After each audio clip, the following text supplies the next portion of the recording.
ओम शांति। आज हम बहुत सारे लोगों से माफ़ी मांगते हैं। कई बार हम सोचते हैं कि हम जब किसी से माफ़ी मांगते हैं वो माफ़ नहीं करता है।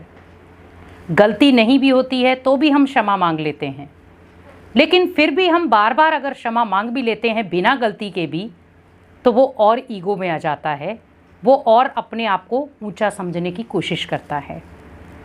यहाँ पर ध्यान रखें, सामने वाला अगर आपको नहीं समझ पा रहा है वो उसकी गलती है, लेकिन आप यहाँ पर अपने स्वभाव में अंतर न डालें, क्योंकि हमेशा कहा जाता है जो फलदायक पेड़ होता है झुका वही रहता है। अगर आपने बिना गलती के भी माफ़ी मांग ली है तो आप छोटे नहीं हुए, यहाँ आप और बड़े हो गए, क्योंकि निर्माणता ही महानता की निशानी है। जो व्यक्ति हमेशा झुककर चला है उसने हर एक चीज़ सीखी है। जीवन में हर परिस्थितियों ने से कुछ न कुछ सिखाया है। अगर कोई व्यक्ति आपके बोल से नहीं समझ पा रहा तो आप मन से उसे समझाएं। अगर कोई आपकी बोल की माफ़ी को स्वीकार नहीं कर पा रहा तो आप मन से माफ़ी मांग लें। जैसे कई बार क्या होता है, हम गलती ना होते हुए भी हम सामने वाले को कहते हैं चलो कोई बात नहीं, हमने गलती मान ली, क्योंकि सामने वाले को संतुष्ट करना था। हम बिना गलती के भी उसके सामने झुक गए, लेकिन उसने सोचा कि ये झुक गया है, हम दोबारा से इसके ऊपर वार करते हैं। याद रखें कि आपको हर बार झुकना नहीं है, आपको हर बार उसे कुछ सीख देनी है, और वो सीख आप झुक करके तब देंगे जब आपका विशाल दिल होगा। कहते हैं ना, दिल बड़ी हो। जैसे घर में एक बच्चा होता है, माता पिता उसे बहुत कुछ सिखाने की कोशिश करते हैं। कई बार बच्चा पलटकर जवाब दे देता है, माता पिता को अच्छा नहीं लगता, और माता पिता कई बार कहते हैं इसको समझाते समझाते हम थक गए हैं, इसको कब से हम समझा रहे हैं ये समझ ही नहीं पा रहा, क्योंकि कहीं ना कहीं बच्चा गलत संगति में आ जाता है।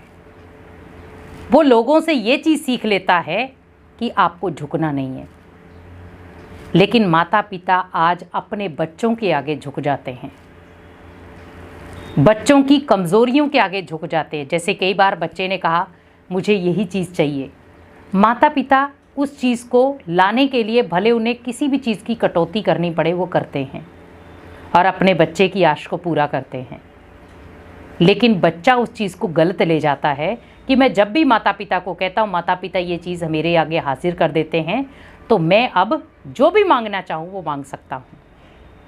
लेकिन आप हमेशा याद रखें कि माता पिता अगर आपकी हर ख्वाहिश को पूरा कर रहे हैं तो उसका ये मतलब नहीं है कि वो आपको गलत रास्ते पर चलना सिखा रहे हैं। लेकिन हम कई बार उनकी इच्छाओं के विरुद्ध जाकर, उनकी अच्छाई के विरुद्ध जाकर हम बुरे रास्ते पर चलना शुरू हो जाते हैं। माता पिता की वो अच्छाई है, एक अपनापन है, आपके प्रति प्यार है, जो आपको हर चीज़ बिना मांगे ही दे देते हैं। क्या हमारा फ़र्ज़ नहीं बनता? आज ऐसे भी बच्चे हैं जो गलती करने के बाद भी माता पिता के आगे झुकते तक नहीं हैं, माफ़ी तक नहीं मांगते। आप सोचिए, वो मेरे माता पिता हैं, अगर मैं गलत हूँ या नहीं हूँ सॉरी मांग लूँगा तो क्या हो जाएगा। आज हम भगवान के घर में भी जाते हैं, मंदिर में जाते, कहीं पे भी हम जाते हैं, अगर कोई गलती करते हैं तो हम भगवान से क्या कहते हैं, भगवान मुझे माफ़ करना। भले वो चीज़ आपको सामने नज़र नहीं आ रही है, एक मूर्ति के रूप में आपके वो सामने खड़ी है, तो आप तो तब भी माफ़ी मांगते हैं। क्या आपको पता है कि वो वहाँ तक पहुँची है जहाँ तक आप उन्हें सुनाना चाहते हैं, लेकिन हम फिर भी वो चीज़ भेजते हैं, माफ़ी मांगते हैं।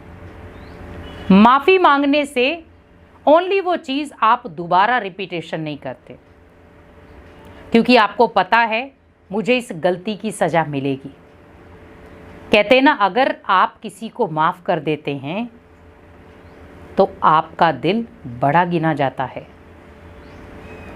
कई बार लोग इन्हीं चीज़ों का फ़ायदा उठा लेते हैं कि देखो, जब भी मान लो कुछ भी, भले मैं ही इसके साथ गलत करता हूँ पर सॉरी यही बोलता है, और कई बार वो और उसके अंदर घमंड पैदा हो जाता है कि देखो ये मेरे आगे झुका, मैं थोड़ी झुका। लेकिन हमेशा याद रखें, जो फलदायक पेड़ है, अगर वो फल दे रहा है, आपको छाया दे रहा है, अगर वो आपको फल और छाया देना ही बंद कर दे तो क्या उस वृक्ष का कोई महत्व है? नहीं। आप उस पेड़ को देखें जिसमें कोई फल नहीं है, ना वो किसी को छाया देता है, क्या उस पेड़ का कोई महत्व है?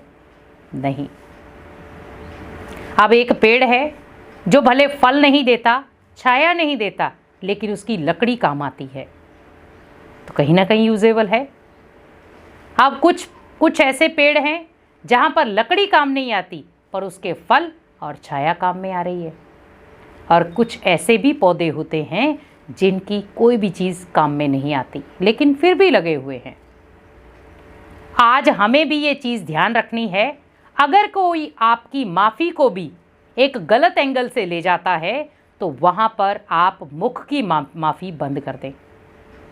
मुख की माफ़ी ना मांगकर आप मन से माफ़ी मांग लें, ताकि सामने वाले को उस चीज़ का एक सही तरीके से पता चल जाए कि यहाँ पर उसने मुख की माफ़ी नहीं मांगी और उसे मन की माफ़ी समझ नहीं आई, तो आप उसे मन से माफ़ कर दें। कोई बात नहीं, गलती है या नहीं है, गलत बोला है नहीं बोला है, लेकिन मैं इस आत्मा को माफ़ करता हूँ। और माफ़ी कब मांगनी है? जब वो सोया हुआ हो, क्योंकि उस समय वो किसी घमंड के ऊपर नहीं होता, किसी ऐसी रूपरेखा में नहीं जाता जहाँ पर उसे कुछ सीखना हो। आज हमेशा याद रखें, अगर आपको किसी को सिखाना है तो आपको वहाँ पर झुकना होगा, तब जाकर के वो कुछ सीखेगा। जीवन में बहुत सारी ऐसी बातें आती हैं जहाँ पर हम सोचते हैं, कई बार अपने ही हमें धोखा दे देते हैं इन चीज़ों में। अब वहाँ पर अपने आप को हमेशा तैयार रखें, क्योंकि जीवन है, आपको उसी तरीके से जीना पड़ेगा जिस तरीके से दुनिया मांग कर रही है, लेकिन उसमें आपको दुनिया की तरीके से ना जीकर हमें अपने तौर तरीके खुद बनाने होंगे। अगर कोई व्यक्ति आपकी माफ़ी से खुश हो जाता है, खुश होने दो, लेकिन वो माफ़ी एक दिन वही उसके लिए एक सबक बन जाएगा कि देखो, इस व्यक्ति को तो मैं नॉर्मल समझता था, ये तो बहुत बड़ा निकला। क्योंकि व्यक्ति की पहचान ही क्या है? जो एक फलदायक, एक विशेषताओं से भरा हुआ व्यक्ति होता है, उसकी पहचान ही होती है कि वो सभी को सिखाने की कोशिश करता है, अपना बनाने की कोशिश करता है, आगे बढ़ाने की कोशिश करता है। आज आप देखें, माता पिता बच्चों के आगे झुक जाते हैं, जबकि झुकना नहीं चाहिए, पर झुकते हैं। क्यों? ताकि हम अपने बच्चों को एक नए संस्कार दे पाएँ कि जैसे हम आपके सामने झुक रहे हैं, ऐसे कभी आपको किसी से कुछ सीखना हो, वहाँ झुक कर सीखो, और झुकना ही सीखना है। व्यक्ति भले ओहदे पे बड़ा हो जाए, लेकिन अगर संस्कारों में छोटा है तो उस व्यक्ति का कोई मान सम्मान नहीं है। लेकिन अगर व्यक्ति ओहदे में छोटा है, संस्कारों में बड़ा है, तो दुनिया उसका मान सम्मान करने में कभी चूक नहीं करती।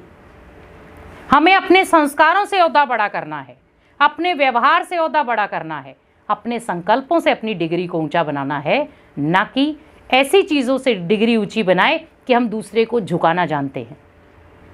अगर दूसरा आपके सामने बार बार झुक रहा है तो उसका ये मतलब नहीं है कि वो आपके सामने हार गया, वो अपनी जीत पेश कर रहा है।